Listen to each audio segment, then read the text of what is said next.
Hello, welcome back to my channel. If you've been following me for a while, you probably would realize that this video is a little bit different than the ones I typically do.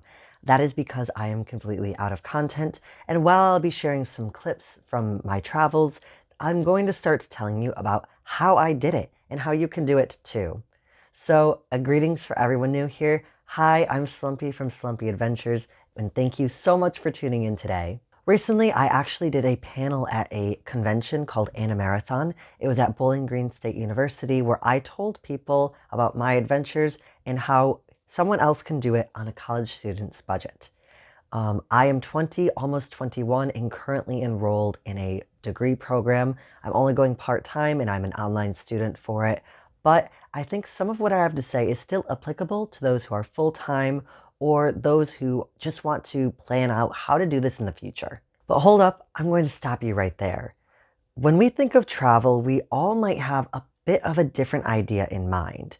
So it's important to realize what type of trip you're looking to do before you can go ahead and plan this whole big adventure on a budget. So first we have vacations, and this is what I think people usually think of when I talk about traveling, and that's why they're so shocked about how I managed to afford doing it for 6 months on my own. So vacationing is a bit more expensive usually. There's a little bit more luxury involved. This usually involves staying at some nicer hotels and going and doing lots of activities or, really just getting some time away from work or school to rest and relax.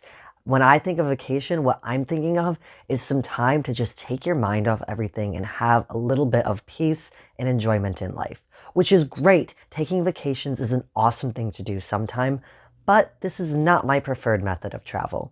Second, we have tours. Tours can be expensive, they can be affordable. It really depends what you're looking for.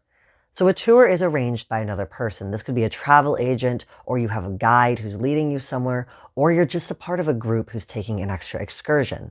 Tours that last a few weeks are generally going to be a bit more on the pricier end. However, you can do day trips that take you to a location that you might not be able to get to very easily on your own, or you could even do a free walking tour that lots of cities offer.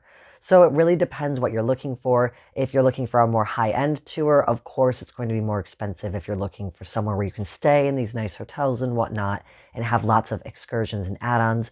But if you're looking for something more short-term, like a day trip, usually that's going to be a bit more affordable. And finally, we have travel. This is what I like to do, and you could argue that there's multiple different types of travel as well, but what I'll be talking about today is budget travel. Now, I would like to clarify that what I like to do is what I consider to be somewhere along the lines of budget eco travel, as I like to do things that really get me involved in the local environment, where I can learn about the ecology and things being done to protect species, but that's for another video. Budget travel is usually staying in more of the low-end accommodations, like maybe hostels or Airbnbs that might not be quite up to five-star hotel standard or whatnot, and it usually involves a lot more public transportation rather than private transportation. When traveling on a budget, it's really up to you to do most of the research and planning of your trip by yourself. So it is a lot more time consuming and there is a bit more stress added in there since really any mistakes rely on your shoulders and you have to be able to work them out if anything goes wrong. But they can also include some walking tours that might be free or paid, or little day trip excursions. That is absolutely something you can do and include on a budget. Now that I've talked a bit about the types of travel, I'm going to get more into how to travel on a budget. So if you're someone who's willing to endure a bit of a bumpy bunk bed, this is for you, and continue watching so I can tell you how to make this a reality for you like I did for myself. The first thing you need to do is be able to research. I cannot stress enough how important this is. One, so you can be able to find the best deals on the internet in order to keep yourself on your tight budget. And two, to keep yourself safe. That way you know if you'll be staying in an area where you should take a bit of extra precaution, and if that's something you're willing to risk. And also just to make sure that you're not staying at a place where you might end up coming home with some new friends like little bed bugs. Definitely be sure to check reviews and be able to check and interact with people online to see if they can give you any recommendations before you make any bookings or plans. Now, the next thing I'm going to say might be something that people my age aren't very happy about, and that is to skip the booze. I'm not going to police you and say you can never drink while out on your adventure, but going out frequently for nights in the bar can really rack up your costs quite quickly. Also, if you're traveling solo to a place you're unfamiliar with, it simply isn't the wisest to be getting super intoxicated. Safety is super important, and getting intoxicated in a place you're unfamiliar with, especially as a solo traveler, could lead to some bad things happening.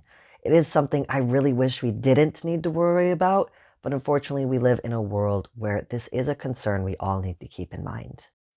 Next is to travel light. You really don't need 4 pairs of shoes in your whole wardrobe to fit in your suitcase. It really isn't that necessary, especially if you want to be traveling on a budget. I only brought a week's worth of clothes and I just went ahead and washed that whenever I needed. So you can wash that at a laundromat. A lot of accommodations will have a laundry machine you can use, and if desperate times call for desperate measures, turn on the sink and start scrubbing. If you bring too much luggage, you're going to have to check a bag, and that can add on a lot. If you're going to multiple places or going on multiple flights and you have to check your bag every time, it's going to take up a lot of money that you could instead be spending on doing and seeing really cool things in your destination. Piggybacking off of that, minimal souvenirs. You don't need to buy every super cool thing that you see, and I know it can be hard to strip yourself away from something that seems like it's a once in a lifetime opportunity to buy, but do you really need it? Of course, buy a few souvenirs here and there. If it's something that you think is meaningful to you and you would really, really like to have it, I think you should go ahead and buy it in that case. But just keep in mind how much space it's going to take up in your luggage and how much money it is going to set you back. The next thing you should absolutely do when traveling abroad is to eat the local food. Firstly, this is a great way to get familiar with the culture. I also recommend learning how to say delicious in the local language because this will make people's day. They'll be super excited if you say that to them, even if your pronunciation isn't perfect. I'm like just about to chill out, but I wanted to show real quick that my Airbnb host brought me dragon fruit. That's so sweet of them. But aside from that, if you're looking for food that's the same as your home country, for example, if I was looking for Western food in a Southeast Asian country, it's going to cost a lot more than if I were eating the local dishes.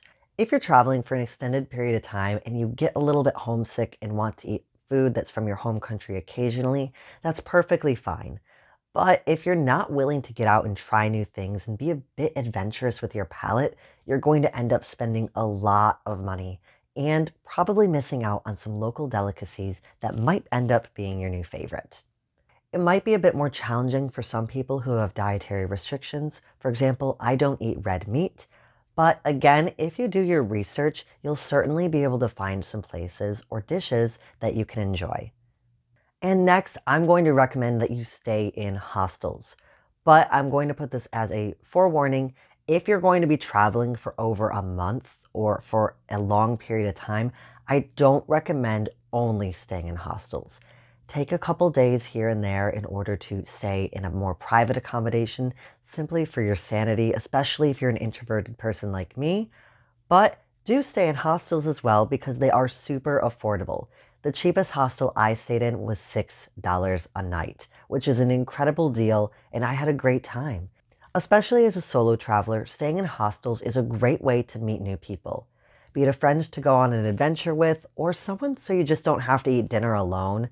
Hostels are a ton of fun, and I really recommend them, especially for those who are traveling solo. I think I've rambled on enough today for some budget tips for traveling, but if you have any other questions, feel free to leave them in the comments below, and I would love to answer and maybe make another video that goes in more in depth in the future or answers your question.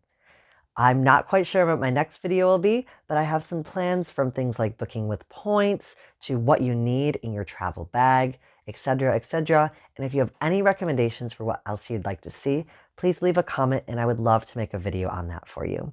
Thank you so much for watching and supporting my travel channel. I can't wait to continue making content and see you again soon.